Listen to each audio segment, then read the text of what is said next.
This is Good Morning Indiana, working for you. Breaking overnight, a 15-year-old is missing from Bloomington. Coming up, what police know about where that teen was last seen and where he may have been heading. And no more e-cigarettes for one central Indiana city. We'll show you where it's no longer okay to vape in some public places.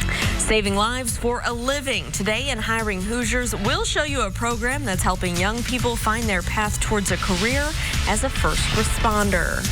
But first, here at 5 o'clock, I want to welcome you into Good Morning Indiana on this Storm Team 6 Alert Day. I'm Lauren Casey. And I'm Meredith Barrick. Meteorologist Todd Clausen joining us right now. We can hear that rain and thunder here inside the studio, so I can only imagine what it's like outside right now. You know, and this is the rain we kind of like. It's rain, which we need, but without the threat of severe weather. Good. So that's the good news. You'll see a little bit of lightning. You'll hear a little bit of thunder, but we are not expecting severe storms here. So this is good old-fashioned rainfall, and a lot of it's falling here across the area before the evening drive, or the morning drive, rather, picks up. So that is good news as well. Some heavy rain and lightning strikes here on the northern side of Marion County as you work your way from the Broad Ripple area over towards Castleton and Geist. And as we slide a little further to the north, heavy rain and some lightning strikes near Crawfordsville. It's just plain old rain in Lebanon and Boone County. And as we slide to the south, some heavy rain and a couple lightning strikes here and there from Seymour to Columbus to Greensburg. Bloomington, you've had a wet go of it here throughout the overnight hours as well. So this batch of rain will continue to make its way through. The longer you can wait to start your morning commute, less in the way of steady, heavy rainfall, but there's more waves that'll head our way throughout the course of the day today. So definitely have the umbrella handy. The first half of the day a little wetter than the second half as we taper things off to scattered showers and highs today that will be in the upper 70s. The time now is 5:02. Let's get a look at the roadways. All right, Todd, thank you so much. Let's take a live look right now over on the east side of town. This is our INDOT traffic camera at I-70 here in Shadeland Avenue. You can see traffic there is moving along smoothly, but we do have the wet roads out there as that rain is pouring down around central Indiana. So just use caution as you're heading out there for your morning drive. Of course, we'll continue to keep a close eye out for any crashes or delays, and we'll update you if it'll impact your morning commute. Breaking overnight, police in Bloomington want to know if you have seen this young man. Colin Wallace is 15 years old, and he has not been seen since just after 7:15 last night. Wallace was spotted walking east near Olytic Drive, headed toward the Crestmont neighborhood. Bloomington police believe he was wearing the outfit he is wearing in the picture on your screen. If you think you have seen Colin or have any information, we ask that you call Bloomington Police. That number is on your screen right now. It is 812-339-4477. It's inhumane to leave two people there for dead, and that's what he did. Well, two families are asking for your help after a hit and run on the west side of Indianapolis. It happened just before midnight on Tuesday near Washington and Denison Streets. Bobby Joe Cardwell and Elijah Johnson suffered serious injuries. Relatives say the driver stopped briefly, but then left the scene without getting help. He ended up throwing my brother's leg away from the scene so he could move his car and drive off. And the whole time my brother was asking, please call for help. Please just don't leave us here. But he did. He left. How could you not get somebody help? You're out looking at them knowing they need help. I don't care if you don't have a phone. Go run somewhere, find somebody that has a phone. Police are reviewing the video that could be related to this case. If you have any information that could help investigators, please call Crime Stoppers at 317-262-TIPS. It is 5:04, and we're learning that more than a dozen Hoosiers have developed lung disease, and they think this is due to vaping. Yeah, the CDC has tracked 94 cases in the last 3 months. Those patients range in age from 16 to 65. This week, Columbus became the latest city to ban vaping in some public places. Our Stephanie Wade explains how they came to this decision.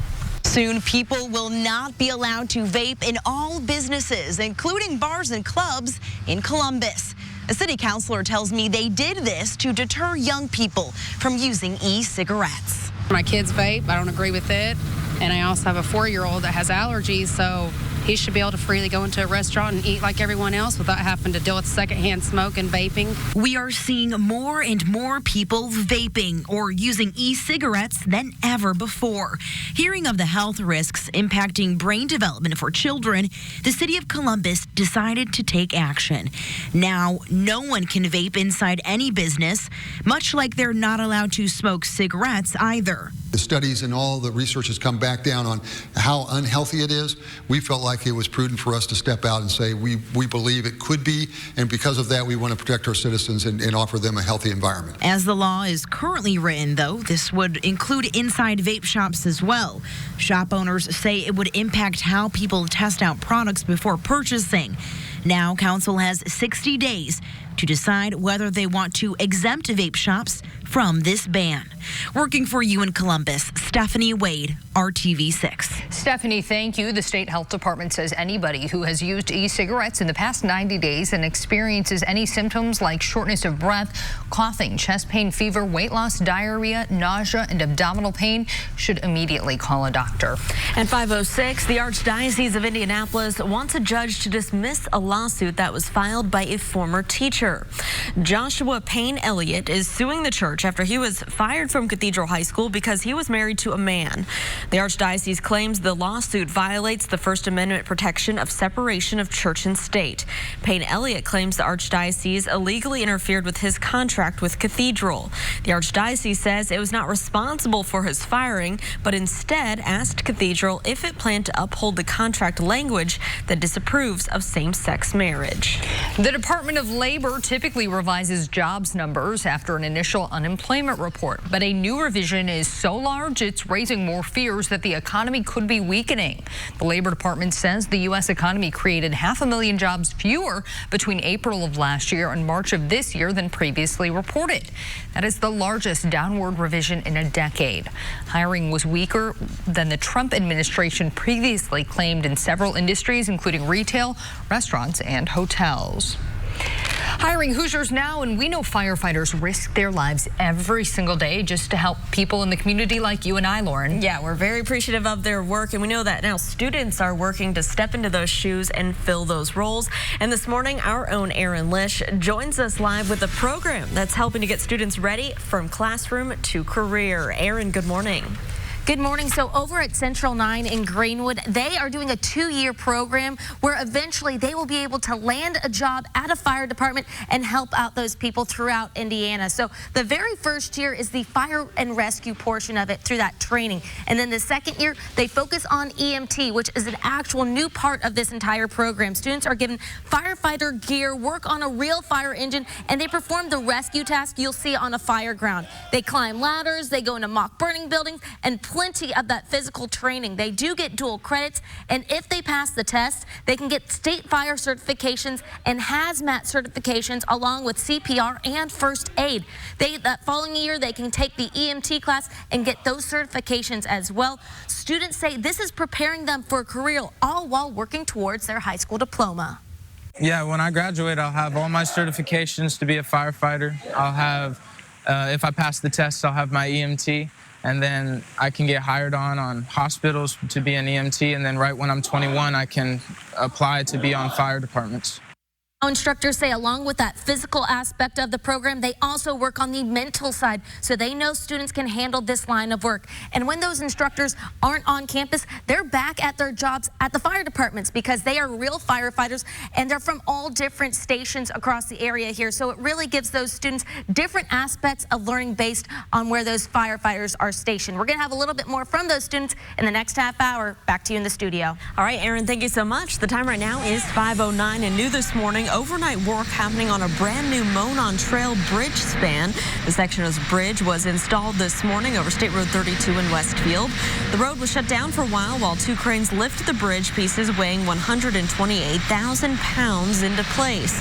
It's been a long time coming, as Westfield Mayor says for years there was a roadblock in place on the Monon at State Road 32 to help keep everyone safe. We applied for federal funds, safety funds. We're awarded that. It's a long process, and here we are tonight. That's why in the world a mayor is up at 2 a.m. This is a pretty big deal for the little city of Westfield. Well, State Road 32 bridge is almost twice as long as the Monon Trail Bridge at 146th Street.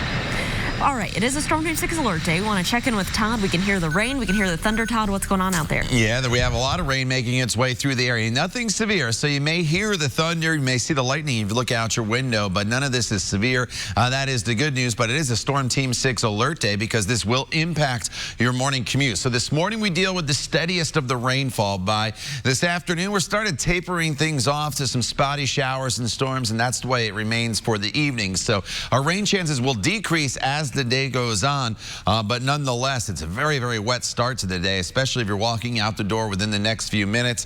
Heavy rain from Columbus to Shelbyville to Greensburg down in North Vernon. Some lightning strikes here, and then some heavy rainfall, Carmel to Lebanon over towards Crawfordsville with a couple lightning strikes. So there could be a little bit of ponding on the roadway. It's a cold front that's moving through, and eventually this cold front really helps us out by the time we get to the weekend. We just have to deal with the rainfall throughout the day today.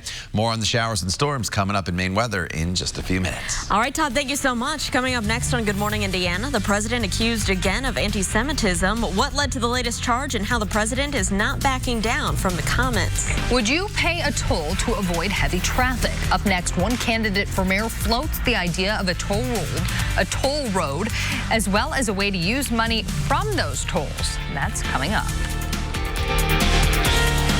Weekdays at 9 on RTV6. Welcome back to Good Morning Indiana. The time right now is 5:14 on your Thursday, and here's a live look at your commute on the south side of town. This is I-465 near Madison Avenue. We do have wet roads out there, and just a heads up as you're traveling eastbound here on I-465, you're still going to have to take the detour route for that closure on the southeast side of town. Right now, the detour route is traveling up to speed. More allegations of anti-Semitism against President Trump. On Tuesday, the president said that American Jews who vote for Democrats show either a total lack of knowledge or great disloyalty. Yesterday, Trump echoed those comments, and he approvingly quoted a radio host known for spreading conspiracy theories who said that the people of Israel love Trump like he's, quote, the second coming of God. The president did not back down when questioned about the comments. In my opinion, you vote for a Democrat, you're being very disloyal to Jewish people, and you're being very disloyal to Israel. And only weak people would say anything other than that. I will be exactly clear on what that was: anti-Semitism. The charge of disloyalty or dual loyalty has been used against Jews for thousands of years. So far, no Republicans have publicly criticized the president for his comments. Another Democrat has dropped out of the race for the presidency. Washington Governor Jay Inslee announced on Wednesday that he would leave the race, and the AP reported that he's expected to instead seek a third term as the state's governor. Inslee has made fighting climate change the central theme of his campaign, but he never gained any traction against the better-known candidates in the large Democratic field. There is, of course, an election this year. The Republican candidate for mayor of Indianapolis says he thinks the city should have some toll roads. Jim Merritt floated the idea of an express toll lane on Binford Boulevard and other major streets people use to get into Marion County. The city has had trouble coming up with the money to fix potholes and other infrastructure. Mayor Joe Hogsett's campaign Twitter account quickly criticized the idea of toll roads, but Merritt says it would be optional for drivers. And it is 5:16 right now. Todd's going to take a look at our weather. It is storming, especially down in the southern part of our state, Todd. Yeah, that's where the heaviest of the rain is right now, or the most steady rain has been throughout the course of the morning hours. And we do have some heavy downpours just north of the city as well as you make your way up into the Fishers and Carmel area, Noblesville, Fortville, some really, really heavy rainfall. Wouldn't be surprised if there's some ponding here on Interstate 69 as you come into the 465 loop. And then this heavy rain extends through much of Hamilton County up towards Cicero, Morris Reservoir, then into Boone County and Lebanon, eventually just north of Crawfordsville, some heavy rainfall with some lightning strikes as well. And then as we slide down to the south, starting to lighten up here in downtown Indianapolis to Greenwood as well as into the Franklin area. And then as we slide down to the south, Columbus to Greensburg, some heavy rainfall getting a little bit lighter now from Nashville to Bloomington. So you may have heard the thunder, you may have seen the lightning. No threat of severe weather here this morning. This is just some plain plain old rain. Obviously, the lightning is dangerous, so you don't want to go outside. There's a little bit of lightning in your neighborhood, but nonetheless, this is more or less a good soaking rain. For those of you up towards Lafayette, Kokomo, and Tipton, you've just had a few spotty showers here so far throughout the morning. So the heaviest of the rain has been to the south, and it's part of a cold front that's finally working its way through the state. That's eventually going to bring us some great weather for the weekend. But you notice there's these clusters of storms and showers off to our west, and a lot of that's going to ride right along the cold front here into central Indiana. So it's not going to be raining at all times throughout the day today, but I do think you probably want to have the umbrella handy throughout the day if you're going to be out and about running errands and so forth, because we'll constantly have the threat of some showers and a few thunderstorms off and on throughout the day, especially to the south. So the further north you are, your rain chances probably are a little bit smaller here throughout the day today compared to southern locations, only because the front's working from north to south, so you'll start to clear out a little bit quicker this evening as well. Here's the view in downtown. You can see the low clouds. The rain continues to fall. 70 degrees, that is the current temperature, and all across the area, temperatures are in the 60s and 70s throughout the day today. Showers and storms with the clouds around. Temperatures will not be as warm, with a high rate around 79 degrees, but we make up for it the next couple days. Tomorrow, a beautiful day, maybe a little bit of cloud cover to start, but then partly cloudy, 78. And take a look at this weekend forecast.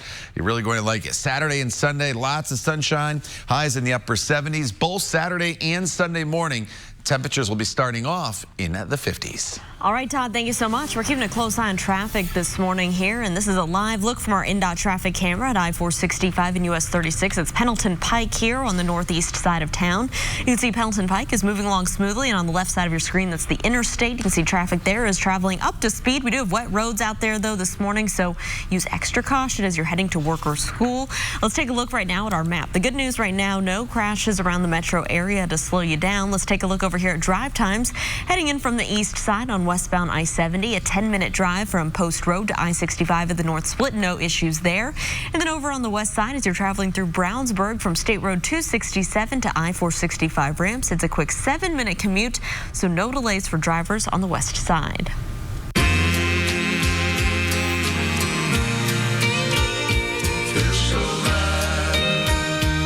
Sad news for fans of Alabama. The legendary country group has postponed its 50th anniversary tour.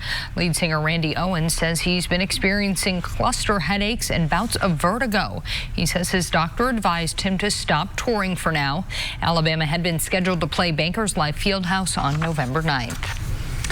Guns inside of schools coming up at 5:30. With all the incidents of guns found in schools lately, we're working for you to find ideas on how to keep the weapons from making it inside the classroom. And who stole this work of art? It's valued at thousands of dollars, but one neighborhood says it's worth more than money to them. Drive at Honda of Fishers.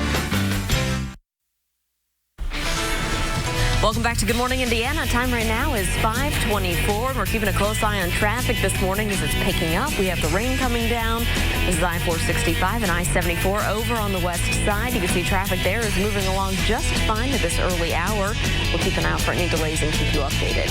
A unique piece of art is missing from an Indianapolis neighborhood, and the people who live there want it back. The organization, Millersville at Fall Creek Valley, says last week someone stole the bronze hawk statue that sat atop the iconic Millersville marker. Monetarily, the entire project was worth $20,000, not including the human effort that went into building it and keeping it clean, keeping it landscaped. But it's priceless in a way because it means so much to our community to have this representation of the spirit of the folks of Millersville. The marker was commissioned by the Arts Council of Indianapolis and Keep Indianapolis Beautiful.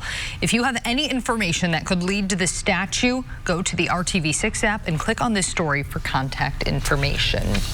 It is 5:25 on our Thursday morning. Things seem to have quieted down a bit outside, at least here downtown, but other places they might be hearing that heavy rainfall. So the heavy rain went through downtown, and now it's just to our north, as you see here on Storm Team 6 radar. Some real heavy rain up in the Fishers Fishers, Carmel, Noblesville area, Fortville as well, over to Crawfordsville, and then down towards Greensburg. We'll continue to deal with these waves of showers and storms coming through at times during the course of the day today. So have the umbrella handy. This was probably the largest wave of rain that is going to go through all day. And with the clouds around, temperatures not quite as warm as they have been the past few days. Look for highs today to be in the upper 70s to low 80s. Todd, thank you. A teenager is missing down in Bloomington. Next on Good Morning Indiana, how you could help police find this 15-year-old who disappeared last night. And they were given 2 months to pack up everything and move out. Only on RTV6, we'll find out why they're being forced to find a new place to live in a hurry. And here's the live look right now from our tower camera view to the north. That's where Todd is still tracking some showers at this hour. Of course, we'll have an update for you on your forecast for the day ahead, plus how it's impacting traffic this morning for your commute. That's all just ahead here on Good Morning Indiana. Stick around.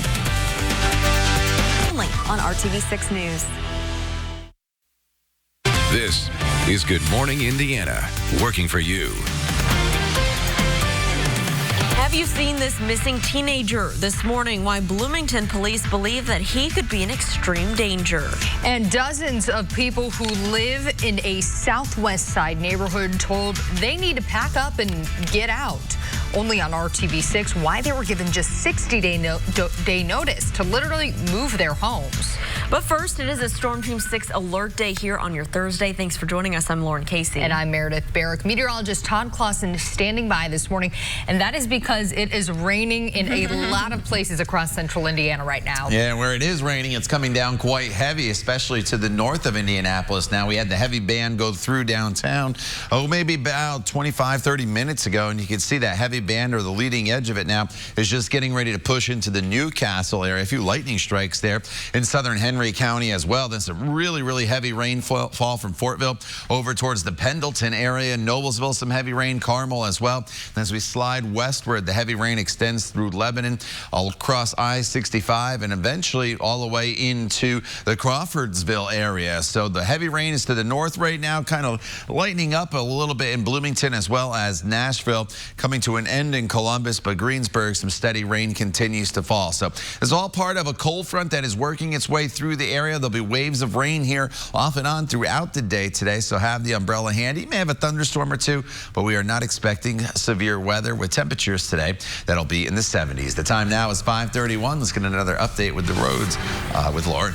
Hey, Todd, thanks so much. Here's a live look right now on the northwest side of town, I-465 and West 46th Street. You can see the wet roads from the rain that moved through the area, but everything here is traveling smoothly, both northbound and southbound. Great news if you're on this side of town, so let's take a turn to the other side of town, east side, I-70 here in Shadeland Avenue, where traffic's really picking up, hopping onto the interstate. Right now, no crashes to slow you down, but we'll continue to monitor things and keep you updated as we get closer to rush hour. Well, the heavy rain and storms moving through the area are leading to some power outages. IPL is currently reporting nearly 2,000 customers are without electricity at this hour. Duke Energy is reporting more than 5,000 customers without power. A majority of those are near the Kentucky border, though. Nearly 100 customers are without power in Martinsville. We are following breaking news from the city's west side. That's where authorities are investigating a house fire. Crews were called to the scene on Beasley Drive just after 4 this morning, That's near 34th and Lafayette Road. Firefighters say a man injured in the fire drove himself to a nearby gas station for help. He was taken to the hospital and is now in serious condition. We're told the house is considered a complete loss. And now to breaking news from overnight. Bloomington police want to know if you've seen this young man. Colin Wallace is 15 years old, and he hasn't been seen since just after 7:15 last night.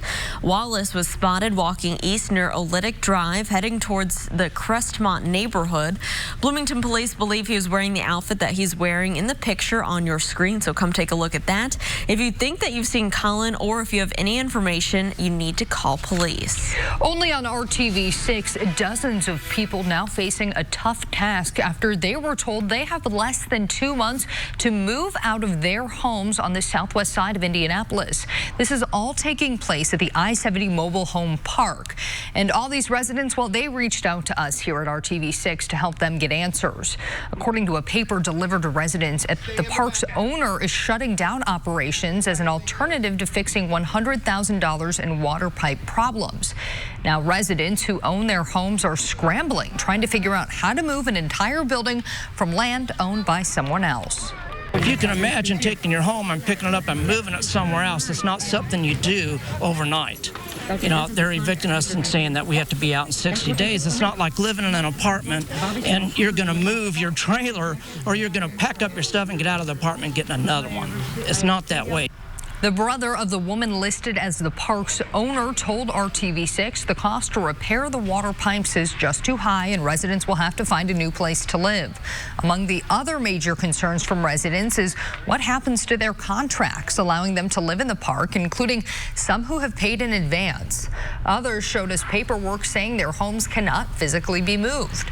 We asked if the park would buy the homes residents will be forced out of. The park's owner says it's too early to know. Time right now is 5:34. Did Joseph Oberhansley break into the home of his ex-girlfriend back in 2014 before raping and murdering her? That's what a jury in Clark County is going to decide as that trial continues for the man accused of killing Tammy Jo Blanton. Coming into the courtroom, Oberhansley said it was two intruders who killed Tammy, not him. Inside the courtroom, Clark County prosecutor Jeremy Mole painted a grim picture for the jury, telling them how Blanton had become very afraid of the man she'd been living with for a few months at her home in Jeffersonville. We believe his decision-making was a result of his mental illness, and we believe that makes this process unfair. You know, when a crazy person is deciding what his defense is, that's a problem in our mind under the Constitution.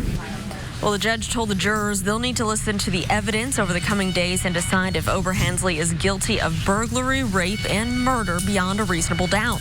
Attorneys will be presenting evidence in that case later today. After 5 reports of guns found in student backpacks at Central Indiana schools just this month, RTV6 is working for you to answer an important question. What more can be done to stop students from bringing guns on school grounds? We took the issue to state lawmakers. Safe storage for weapons, and that's an issue that even responsible gun owners want to ensure, because they know that locking their gun up is the safe way, and they also know there's been some studies to show that when kids attain those weapons, they typically do it from the home. We have to reach out to these kids and find out why. Parents have to parent. Sadly, these kids they felt the need to bring a firearm on school property for whatever reason. Find out what that is, and then work backwards from there. 2 of those gun incidents happened Tuesday at separate Indianapolis high schools. State legislators have passed a bill that increases school safety funding by $5 million each year over the next 5 years. And an Indiana school district is rolling out a new program designed to curb vaping in high schools. Vigo County school leaders say 24% of high school seniors in the county admitted to using e-cigarettes. The new program, called Catch My Breath, will enroll students caught vaping on school grounds into a 4-week program. The mission of the new program is to educate about the dangers of vaping while avoiding disruption during class time.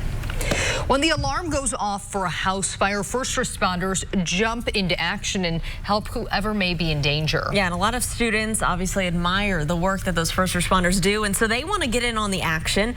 And this morning, our own Aaron Lish joining us live, talking to us about a program that's helping to get students classroom to career ready as firefighters. Aaron, good morning. Good morning. So over at the Career Center at Central 9, they have a different program out there. It is the Fire and Rescue, and those students work hard daily to figure out if this is the path they want to take and if they are cut out to be a firefighter someday. Got a victim. Central 9 students perform a mock search and rescue. All right, she's unconscious and low in air. Learning skills needed to become firefighters, and their instructors are actual first responders. Up in the morning! Up in the morning! Mentally and physically, we preach a lot about character to get them that mental toughness that's required to be a firefighter and an EMT to get them prepared for the workforce. Through fire and EMT training, they can earn multiple certifications like CPR, first aid, and basic life support, preparing them for a life after graduation. I can get hired on hospitals to be an EMT, and then right when I'm 21, I can apply to be on fire departments. And as they simulate saving someone from a burning building, through this program, they know they want to help the community someday. To serve people, I've always wanted to be that guy who people look at and respect. I mean, I'm going to be humble about it, but it's a blast, and I just want to help people. Good work, boys.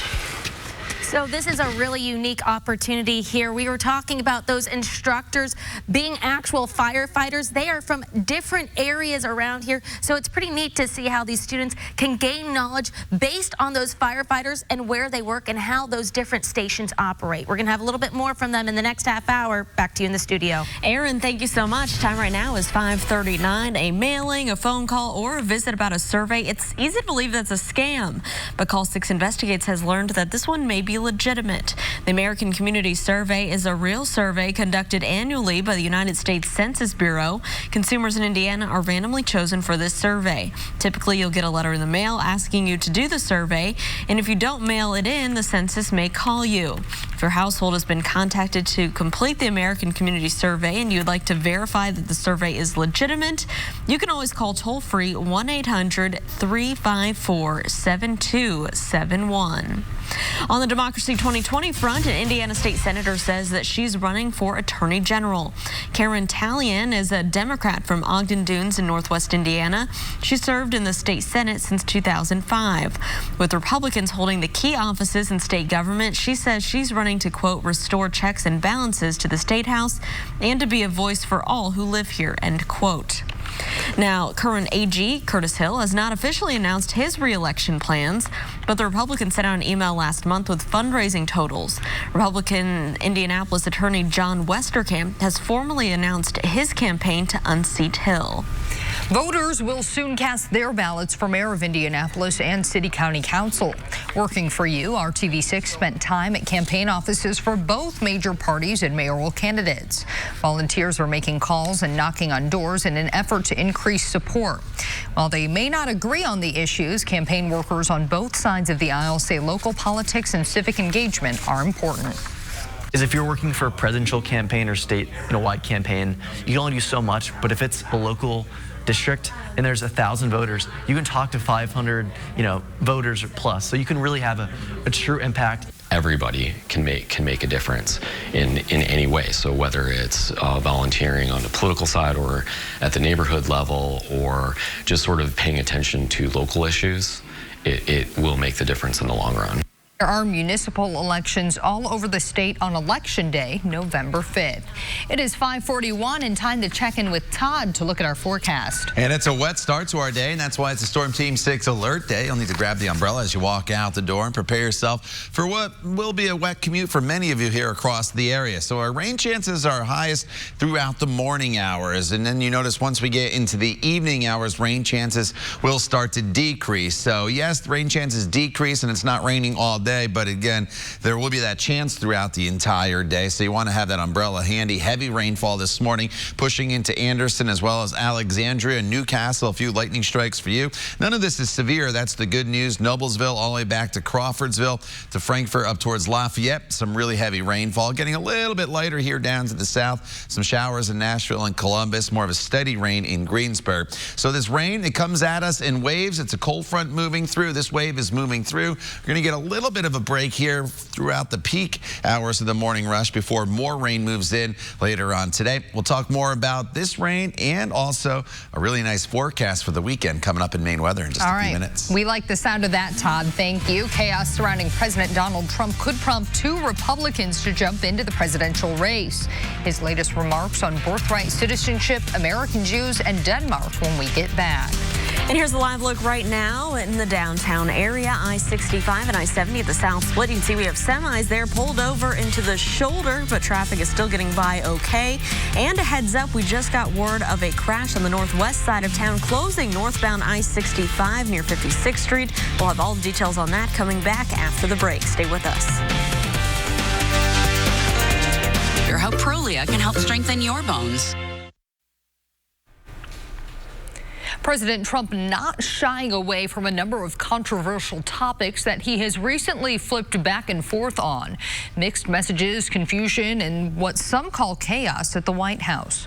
From further alienating our NATO ally Denmark, upset the country's prime minister rejected by his idea to buy Greenland, to again accusing American Jews of disloyalty, and now reigniting another controversy, suggesting an end to a constitutionally protected guarantee.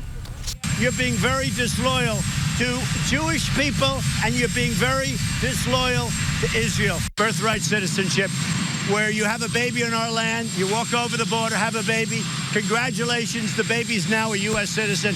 It's frankly ridiculous. The president again also backtracked further on guns and background checks, calling potential legislation a, quote, slippery slope. Time right now is 5:47. Multiple gravestones were damaged when a 9-year-old girl drove a car through a cemetery in Evansville. Now, this all happened because police say a woman allowed the girl to sit on her lap and drive at Locust Hill Cemetery. The woman said that the child hit the gas instead of the brake and went off the road, knocking over grave markers of deceased children. The girl's father was also a passenger in the car. That woman is facing charges for criminal mischief and neglect of a dependent. Red flag laws are making a difference to prevent mass shootings, according to a new study. This new study from the University of California says 21 potential mass shootings were prevented as the result of the state's extreme risk protection order. Red flag laws are most often used to prevent suicides, and they only work if someone reports the person's behavior. Suspects in recent mass shootings like the El Paso shooting made declarations of intent to harm others before the shooting. According to the study, 70% of people support police temporarily taking away guns from an unstable person. Indiana is one of 17 states with a red flag law. New from overnight, showers and storms moving through the area, dumping a lot of rain in St. Louis just before moving east. St. Louis area police reported numerous stalled vehicles all across the city. Authorities say that despite the flooded vehicles, no injuries were reported. Meteorologists there say that nearly 4 inches of rain fell in some places.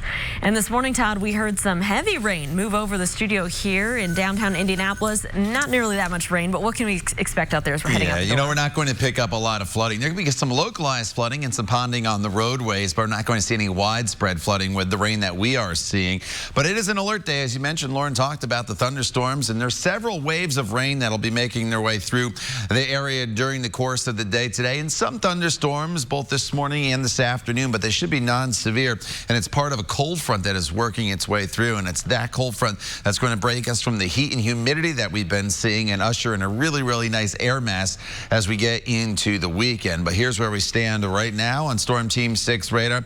The heaviest of the rain is north of I-70 now into portions of Newcastle, then working its way up into Pendleton and Anderson, just north of Anderson as you get towards Elwood, and then back to the west towards Arcadia and Sheridan. Some pretty good rainfall. Heavy rain in the Crawfordsville and Lebanon area, and then up I-65 from Lebanon all the way to the Lafayette area. So that's the heaviest of the rain, but roadways are still wet as well in Mooresville, as well as Indianapolis to Greenwood, over towards Morristown and down towards Shelbyville, and then light rain in Nashville and Columbus. So it's been a wet go of it, but this wave of rain continues to make its way off towards the east. So as we get into the peak hours of the morning commute, say anytime after 6:30 through about 8:30, I think most of this rain is probably off to the east. There's still some scattered showers that'll definitely be around, but the heaviest of the rainfall should push off into Ohio. But you notice there's more rain back to the west, and that's what I mean. It comes in waves. You have this batch of rain, some scattered showers,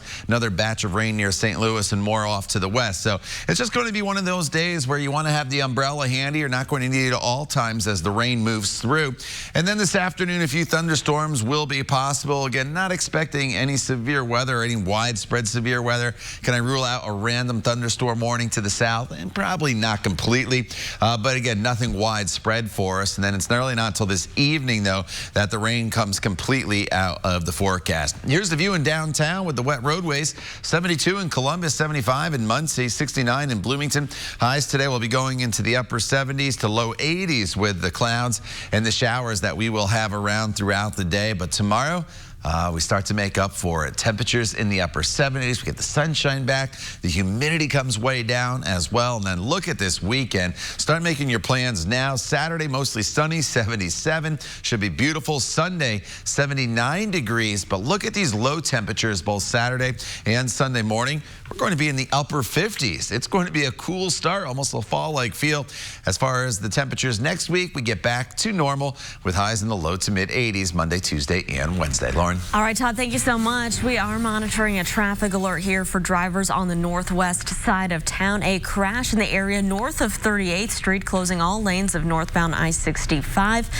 If you're traveling in this direction, you'd want to get off by 38th Street to avoid the delays. Take that over to the west side, then you can catch I-465 north and then catch I-65 north if that's the direction you're heading this morning. We do have this crash cleanup right now on our Traffic Now camera, so let's take a look in that area. This is I-65, again, a little north of 38th Street. It looks like they are getting traffic by in a few lanes there. We still have movement, so that is good news. We can see the flashing lights there on your screen.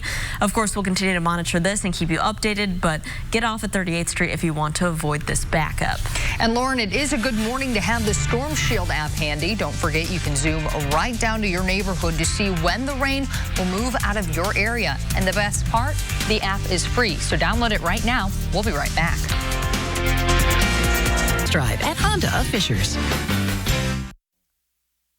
Welcome back to Good Morning Indiana, 5:55 on your Thursday. And here's a live look at traffic on the northwest side. A heads up if you're traveling northbound on I-65, heading north of 38th Street.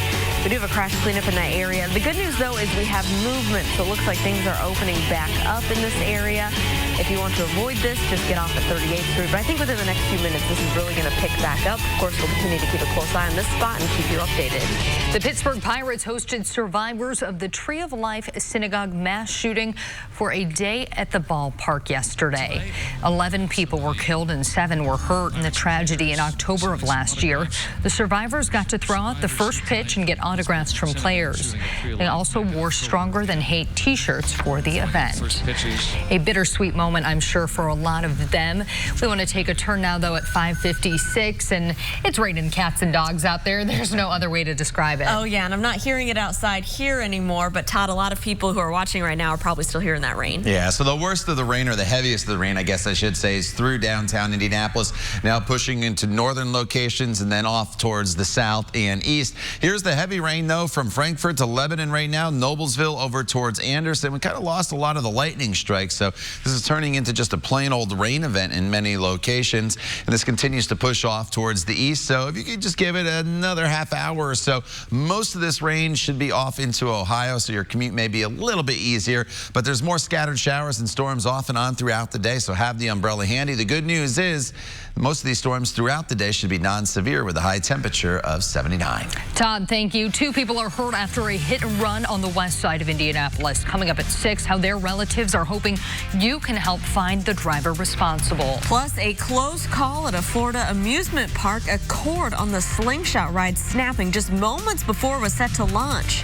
We hear from the men on the ride during that incident. It's all coming up on Good Morning America. The time right now is 5:57 on your Thursday.